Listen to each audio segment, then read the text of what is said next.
amigos televidentes, la Asamblea Nacional prepara agenda parlamentaria para el primer semestre de este 2020.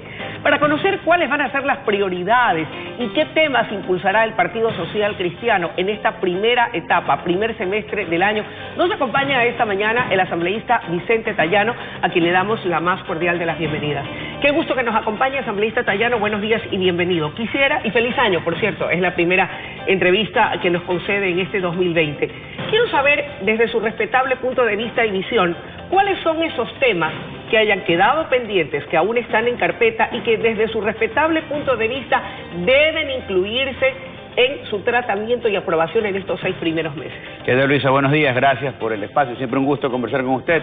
Un saludo para quienes nos ven esta mañana. Bueno, efectivamente la Asamblea Nacional el día jueves tuvo una reunión de coordinadores de bancada con el presidente del órgano legislativo para definir cuál va a ser la ruta de trabajo durante este 2020. Desde nuestra perspectiva como bloque legislativo, creemos que la generación de empleo es la primera preocupación y debe ser la primera tarea que debe llevar adelante la Asamblea Nacional.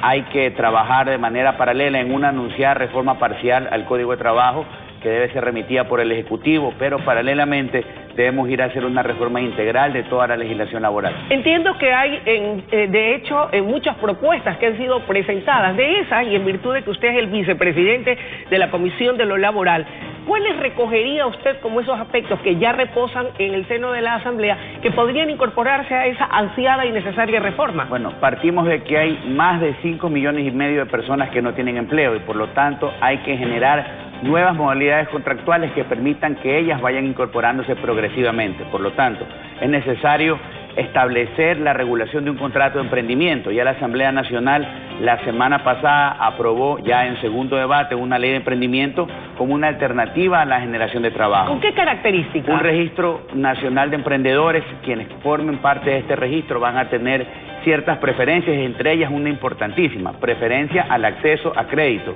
capital inicial para poder desarrollar un emprendimiento, paralelamente la posibilidad de abrir el marco jurídico para que haya aporte a capital semilla, inclusive desde el exterior, un tema que estaba bastante complicado y había algunas líneas grises en ese particular. Ahora, otro tema importante, descomplicar trámites, por ejemplo, poder constituir una sociedad de acciones simplificadas a través de la computadora y no tener que incurrir en más gastos y más tramitología. Hay que simplificar la forma de hacer trámites para que el emprendedor pueda seguir adelante en su curso. Ahora, asambleísta Tayano, en ese punto específicamente, ¿qué hay del acompañamiento que requiere un emprendedor en cuanto al manejo apropiado y adecuado del crédito o el dinero que recibe?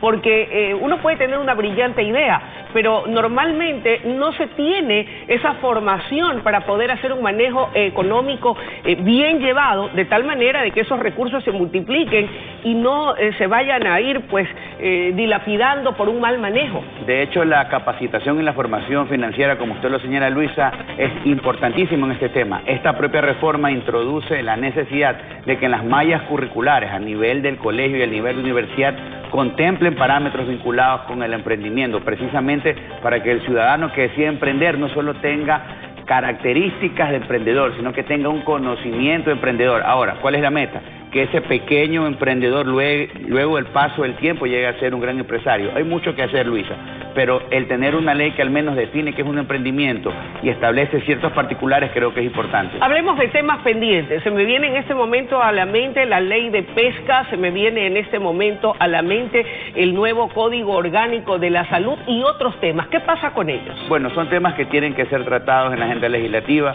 El Código Orgánico de Salud está listo para votación en segundo debate. Hubo un particular que no permitió que se lleve a aprobar esa ley, que era el hecho de la aprobación de la industrialización del cannabis, la siembra y la producción para fines terapéuticos. El tema está totalmente cerrado, no se puede producir ni sembrar en el Ecuador. Se puede autorizar la importación a través, obviamente, de reglas totalmente claras y controladas por el Estado. ¿Qué hay de la propuesta que escuchaba en una nota periodística hace unos instantes en torno a que se pide que, por ejemplo, entre otras cosas, a propósito de la ley de la niñez y adolescencia, se permita que la pensión alimenticia no sea solamente para una persona hasta los 18 años o 21 años, perdón, como era antes, sino que se extienda hasta los 24 años, habida cuenta, creo yo, de que hay muchos jóvenes que están cursando una carrera universitaria y el apoyo ahí económico de sus padres es importante. De hecho, es un tema importante, Luisa, y un tema acorde desde mi punto de vista con la realidad. ¿Y por qué? Nadie termina la universidad antes de los 23 años, entendiendo que la etapa universitaria inicia entre los 18 y los 22 o 23 años. Yo creo que es un tema que la Asamblea tiene que tomarse el tiempo para analizarlo. Siempre es importante generar un marco que brinde garantías. Tenemos que al joven llevarlo a que tenga un impulso para poder terminar su carrera universitaria, y creo que este puede ser un particular que podría ayudar. Con respecto al tema de lo laboral y otros, como por ejemplo la reforma social, ¿cuán importante es ganar tiempo al tiempo y que el tratamiento serio y la aprobación de temas como estos se den en este plazo de los 6 primeros meses, en virtud de que tenemos ya prácticamente estamos en un año preelectoral y las elecciones a la vuelta de la esquina? ¿Qué riesgos corremos de no ser abordados estos temas en este primer semestre? Bueno, y lo hemos dicho, es importante desde su razonamiento establecer la agenda, una agenda que tiene que poner sobre la mesa temas claros. La reforma laboral debe y tiene que ser una prioridad. 5,5 millones de personas sin empleo es una muy mala señal. Yo creo que si se adelantan los tiempos podemos hacer dos cosas. Primero, tramitar las reformas puntuales que ya tiene hoy la Comisión de Derechos de los Trabajadores, y obviamente paralelamente al final del año poder tener ya en segunda discusión un código integral que tiene que abrir la puerta a nuevas contrataciones, pero con un gran desafío: no vulnerar derechos, que es lo que le preocupa a quien hoy tiene una relación laboral escrita.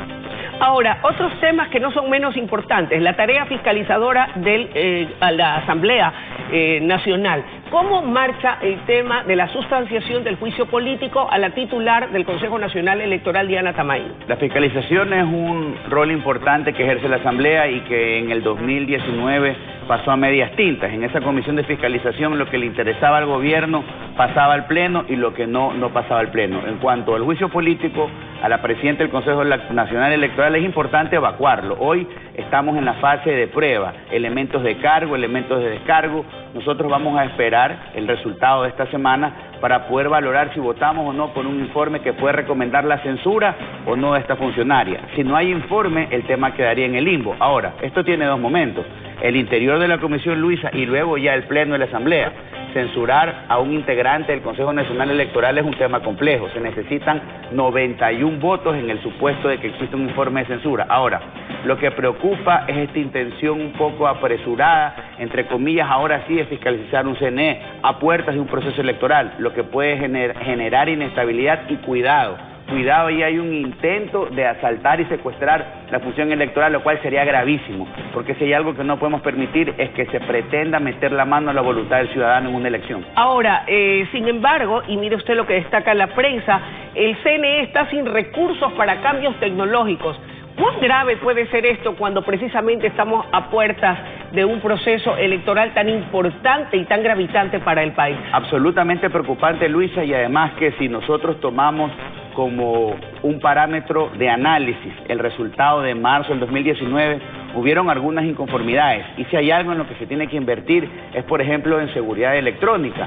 Hubo mucho cuestionamiento sobre el supuesto apagón que se dio en un determinado momento del sistema. Esto no puede volver a ocurrir.